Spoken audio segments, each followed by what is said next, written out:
ինչ խորհրդանշական Գյումրին շատ կարևոր քաղաք է մեզ համար ու Հայաստանի համար, մեր երկրի երկրորդ քաղաքն է ու նաև սիրելի օրեր, Գյումրու օրներ, այդ պատճառով որոշեցինք հենց այդ օրը բացել։ Ասացիք, որ մարդիկ հույս են ուզում, հա, ինչու են այսօր մարդիկ հուսահատված եւ ինչ եք դուք առաջարկում նրանց։ Այդ մասին ինձ թվում է հետագայում կներկայացնենք մենք։ Ուղղակի կուզեմ գյումրեցիներին շնորհավորել այսօրվա կապակցությամբ, որ ասել, որ քաղաքը գեղեցկանում է, կգեղեցկանա ու Հայաստանի համար կարևոր տուրիստական կենտրոն կդառնա ու նաև մեր երկրի երկրորդ ամենակարևոր կենտրոնը կլինի։ Մենք արդեն տեսանք, որ դուք տարբեր նախագծեր եք իրականացնում Գյումրիում, շարունակական լինելու է եւ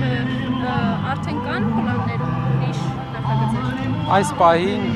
վառը Մարեմի շենքի վրա ենք աշխատում, դրանից հետո արդեն մենք կներկայացնենք մյուս ծրագրերը, չի ուզենա դեռ հիմա ներկայացնել, բայց ընթացքում մի օր մենք ամբողջությամբ կներկայացնենք մեր տեսլականը Գյումրու հետ կապված։ Նաև հայտարարել եք, որ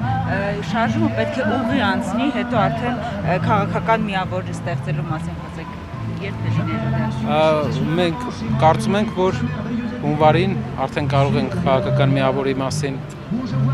պրոցեսները սկսել,